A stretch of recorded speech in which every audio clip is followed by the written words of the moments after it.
One of my favorite videos on YouTube is a video called Creating an Impossible Paper Mario Cartridge by Strider7ets, where he does exactly what the title says. He creates scenarios using glitches and exploits to make each one of Paper Mario's 4 save files impossible to complete. And I knew when I first watched that video that one day I would have to do it with Pikmin. Well, ladies and gentlemen, guess what? Today is that day.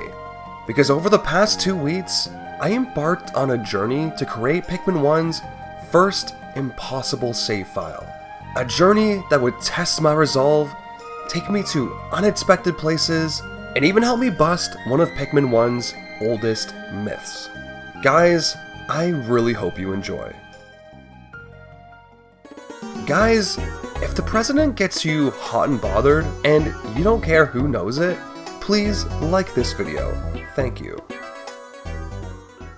So, before we start, let's quickly go over what creating an impossible Pikmin save file is gonna look like. To beat Pikmin 1, Captain Olimar has to collect all 25 mandatory ship parts. So basically, we just have to stop him from doing that by any means necessary. Whether it be through glitches, exploits, or just through regular gameplay. We need to set up a file in such a way that no matter what the player does, they can't collect all 25 of these ship parts. This will essentially lock them out of the good ending and achieve our dream of creating an impossible save file. Now, with that being said, let's get into the challenge. Oh, and one more thing, I banned myself from just advancing the file to day 29 without collecting any ship parts. Even though this would achieve an impossible save file, it's super boring and not fun at all, so we're just not gonna do it. But yeah, let's get on with the challenge. So, how would one go about making Pikmin 1 impossible to complete? Well, I think the obvious answer is just get rid of the Pikmin, right? Without Pikmin, Olimar can't do much in this game. Well, I shouldn't say that because object nudging is a thing, but the one thing Olimar can't do is physically bring a ship part back to the ship. Even if Olimar was to nudge a part all the way back himself, he still couldn't get the ship to accept the part without Pikmin. Pikmin have to be holding a ship part for the dolphin to consider it collected. So, if we get rid of the Pikmin, then we can't collect ship parts. And if we can't collect ship parts, we can't beat the game, making an impossible save file completely viable. But how can we possibly get rid of our Pikmin? Even if we kill them all, we would just trigger a Pikmin extinction and the onions would sprout new ones on the next day. Having Pikmin in Pikmin is pretty important, so obviously Nintendo wouldn't just allow this to happen. They wouldn't just allow you to be locked out of your Pikmin. They would account for this, right? Well, what Nintendo didn't account for is some out-of-bounds shenanigans. In the Forest Navel, there's a candy pop bud which is only accessible by breaking down this bramble wall. But if we kill a Shearwig by this automatic gear here and use the pelleted drops to clip up beside the part, we can drop down and make it to the other side of the wall without having to break it down. Now, if we threw 100 Pikmin over this wall here before we perform the clip, we could then meet up with them and make our way over to the candy pop bud. Once there, we can throw all 100 of our Pikmin in the bud, which will bury them in the ground. These buds are normally used to change Pikmin from one type to another, but today, we're using them to bury our Pikmin instead. And this is important because buried Pikmin don't die after sunset. They stay where they are. So if we bury all 100 of our Pikmin, end the day, then save the game, we would essentially create an impossible save file. If we handed this off to the average person, they would land in the Forest Navel on the next day, go to take out some Pikmin, and be unable to. Since you can only have 100 Pikmin out at once, and we already have 100 buried by the candy pop bud, when they go to take Pikmin out, the game just wouldn't let them, which would cause them to be completely stuck. They need to break down this wall to get their Pikmin, but they need their Pikmin to break down this wall. They are caught in a catch-22, and there's no way out of it for an average player. There's no way to get to this candy pop bud without breaking down this wall. And you can also set up a similar situation in the Forest of Hope as well. If you throw 100 Pikmin up on this ledge, then kill this Bulborb and use the Pellet drops to clip out of bounds, you can make it to the Snagrets area without having to break down the stone wall. You can then use the Snitch Bud that spawns on day 15 to bury all 100 of your Pikmin in this inaccessible area. Once again, the only way to access this area is by blowing up this wall, but again, you need Pikmin to do so. But since all of them are buried up here, the player wouldn't be able to use them and thus couldn't blow down the wall at all, leaving them completely stuck. And if this looks completely horrible and tedious, it's because it was. It took me over an hour and this guy trolled me the entire time. But here's the thing about both these methods. They aren't really impossible save files. They would stop the average player, yes, but if you know what you're doing, you can easily get around this. You could use the methods I used to get up there in the first place, or you could even do something like use this Bulborb to clip up on this rock. In the hands of an advanced player, there's basically nowhere in the game that Olimar can't go. So while this is cool, it's not truly an impossible save file. So we're gonna have to look elsewhere. So far, we've established one thing, that limiting the player's access to Pikmin is a pretty good way to make the save file impossible to beat. The problem is, as we just saw, limiting the player's access to Pikmin is really hard, especially with the method we used. But I wanted to try out a different method. A method that doesn't allow you to interact with your Pikmin at all. This is the inaccessible onions glitch. A glitch that, when performed, will do exactly what the name says. Make the onions inaccessible. To perform this glitch, we need to bring the part back to the ship and whistle the Pikmin off of it right before it's pulled into the dolphin. We also have to make sure that Olimar hasn't identified the part yet, meaning we can't get too close to the part making this text prompt appear. But if everything's done right, we can end the day and go to sunset, and when we come back on the next day, the text prompt will appear and the onions will just not work. The light that normally comes down from the onions isn't there, and we just can't interact with them at all. This occurs because the cutscene that plays at the start of the day gets interrupted by the prompt. Since Olimar hasn't identified the part yet, it gets identified as soon as he jumps out of the ship, which in turn interrupts the cutscene.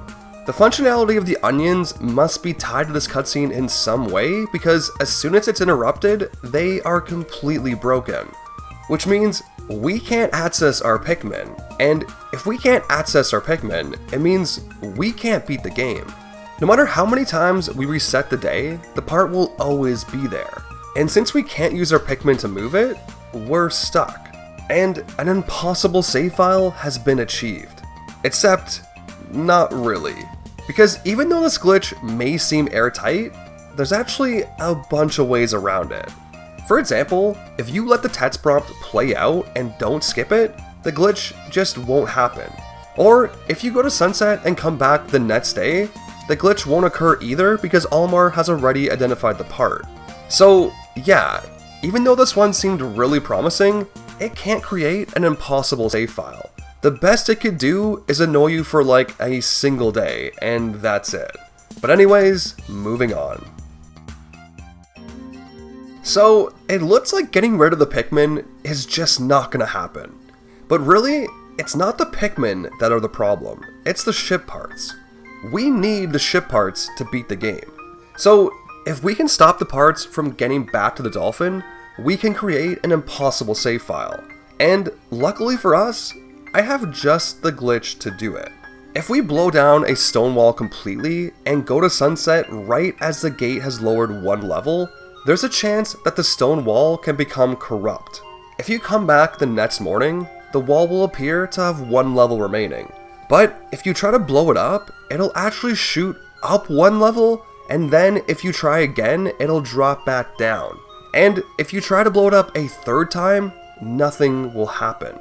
No matter how many bombs you use, that last level won't go down. The wall becomes completely indestructible, which means we can't get ship parts past it. And even if you open up the walls on the other side of the map, the Pikmin will still take the parts this way because they think the wall has been destroyed, and in doing so will be blocked in the process. Besides, even if it didn't work in the distant spring, there are parts behind walls with only a single access point, like the guard satellite or extraordinary bolt.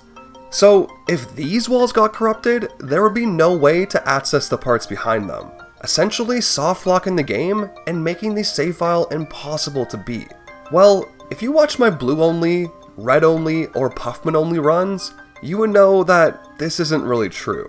Because with a little help from a Bulborb, getting parts past walls is really not impossible at all. In fact, it's very doable. The only thing is, I don't know for sure if you can clip parts past these corrupted walls, as I couldn't get the glitch to work myself. But even if you can't, it's really not a big deal because you can just clip parts through the floor instead. If you do this, the part will fall into the void and usually appear on the other side of the wall, meaning it's completely irrelevant if the walls can be destroyed or not, because either way, we can get parts past them. Which means these corrupted walls can't create an impossible save file. So once again, we're gonna have to look elsewhere. And this elsewhere just happens to be one of Pikmin's oldest and most well-known myths. The Libra may be one of the most notorious parts in all of Pikmin. Mainly because if you try and retrieve it, it can do this. Yeah, it can just go flying off into the void, making it completely unobtainable for the rest of the run. I actually had this happen to me when I was a kid, and I remember having to restart my save file because of it. The Libra is one of the 25 mandatory parts needed to beat the game, so if it falls off into the void and you can't get it, the run is over. No matter how many parts you collect, you will always be stuck because the Libra is at the bottom of a bottomless pit. Which meant I had done it. I'd finally found a way to softlock Pikmin and create an impossible save file. But I had to make sure. I didn't want to just go off some old videos and a memory from when I was a kid. So I checked the Pikmin wiki.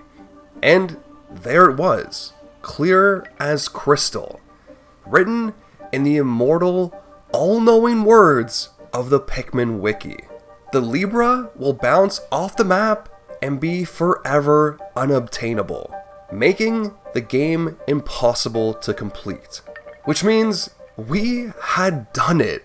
We had found a way to make a part unobtainable and finally create an impossible Pikmin save. Well, we would have, if my memory and the wiki weren't completely full of shit. Because I tried to replicate this myself, and it never worked. I got up by the Libra and pushed it off into the void, and every time I did, it would be unobtainable for the day, but as soon as I went to sunset and came back in the morning, it would always be there. No matter what direction or how far I pushed it, it would always respawn in the morning. I even got a Shearoid to break down this bridge so I could push it off the other side of the island, thinking it would make a difference. But it didn't. It respawned just the same. Now, the thing is, I couldn't actually replicate the glitch, even though I tried for hours. So I thought maybe something in the glitch was causing it not to respawn. Like, maybe it gets flung so far away from the island that it can't respawn properly. But even that's not correct. Minty Mio from the Pikmin speedrunning Discord, who is probably the person who knows the most about Pikmin's inner workings in the world, actually edited the memory values of the game to give the Libra a positional value of 110,295 units down. Basically, as far away from anything as possible. And this still didn't work. It still respawned.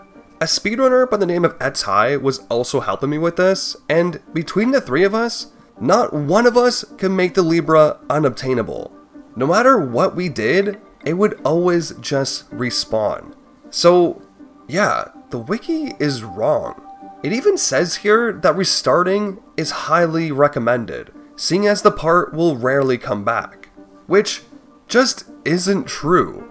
I can see maybe saying something like, the part will rarely stay unobtainable, but to say the part will rarely come back is just not true. It basically always comes back. I'm willing to concede that maybe I'm wrong because none of us were actually able to replicate the glitch itself, but I still think the wiki isn't right. If anyone thinks I'm wrong, please send me footage of this happening. I want to be able to softlock the game. I want this to be true, but I just don't think it is.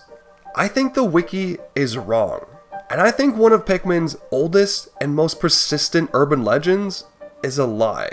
Guys, I'm calling this one myth busted. But honestly, this all makes sense, because Pikmin has a built-in failsafe for this exact thing, and it's called waypoint resetting. Basically, the programmers came up with a system that resets a part at the end of the day if it's deemed to be in an unfavorable position. I'm sure Nintendo didn't want players getting stuck because a part clipped through the ground or was somewhere the Pikmin couldn't get it. So they came up with a system to respawn a part in a more favorable position if it did something like fall into a void, for example. So there is literally a failsafe to stop this from happening, and it works really well. I actually got the automatic gear to clip through the ground and fall into the void as well, and just like the Libra, it respawned above ground on the next day. Because of this system, I think there's almost nothing we can do to a part to make it fully unobtainable. Whatever we do, or wherever we put a part, the game will always put it in a place where we can get it on the next day. But what if we made a part fall into a void before it became an actual part? What if we disposed of it before it became real? Then it couldn't waypoint reset because it doesn't exist yet. And I know, you're probably thinking, Press A, have you gone crazy? What the fuck are you even talking about? Well, let me try and explain. In Pikmin 2, there are some treasures that reside inside enemies.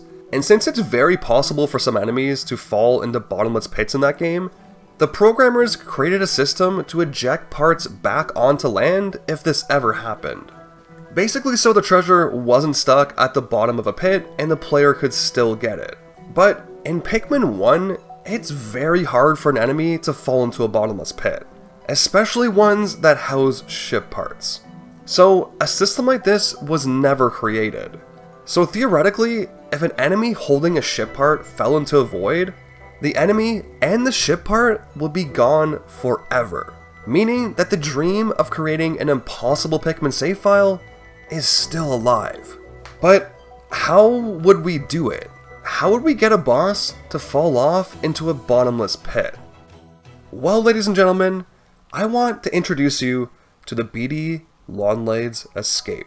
If we use some glitchy magic, we can lure Beady Longlegs out of his arena and to the island where the Libra is located. If we get over to the island, Beady Longlegs will try and follow us, and fall off into the infinite void below. And guess what? If Beady falls into an infinite void, he doesn't respawn. You can go to sunset and come back the next day, and he's nowhere to be found. You may ask why though? Why is this significant? Who cares if some stupid spider falls off into a pit and doesn't come back? Well, dear viewer, inside Beady Longlegs is the guard satellite, one of the 25 mandatory ship parts needed to beat the game. Since the part resides inside Beady, it doesn't actually become real until he's killed. So if Beady falls into a pit and doesn't respawn, it means we can't get the guard satellite, which means the dream of finally creating an impossible Pikmin save has finally been achieved. Is what I wish I could say. Remember that glitchy magic I was talking about earlier? Well, that glitchy magic is actually editing memory values to allow Beady to leave his arena. Unfortunately, this can't happen under normal circumstances. I've explained this many times before, but every enemy in Pikmin has a home. Basically, an area they can walk around but can't leave. And Beady is one of these enemies. He can walk around anywhere he wants in his arena, but he can never leave it. So, unfortunately, without external editing, this scenario is impossible.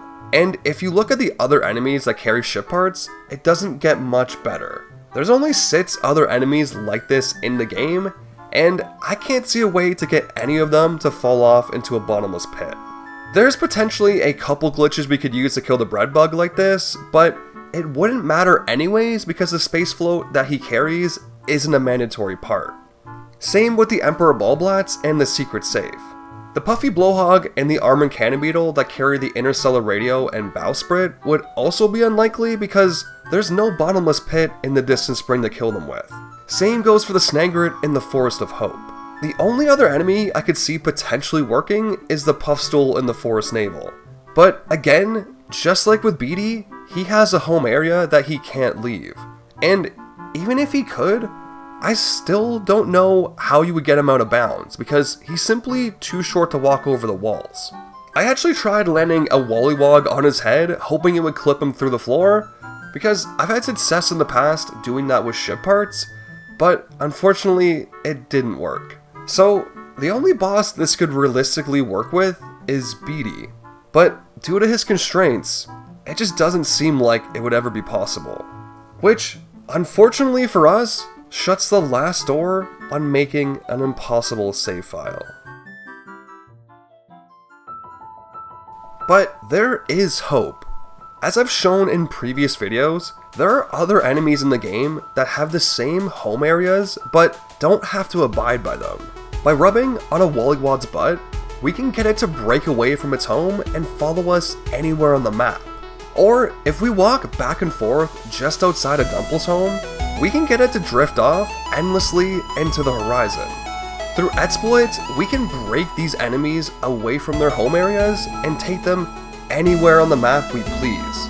If an exploit like this was found for Beatty Longlegs, we could lure him out of his home area, past the water pools of the Forest Navel, to Libra Island, and finally into the bottomless pit, permanently killing him and the guard satellite forever.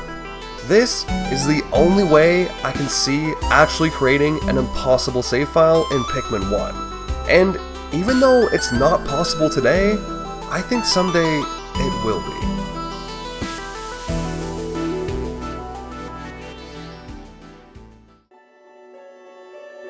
This video was made possible through the support of our amazing patrons. I want to give a special shout out to Rebecca Lyons, Leigh Burb, Puddles Megan, Liam Helt, and KoiKoi13.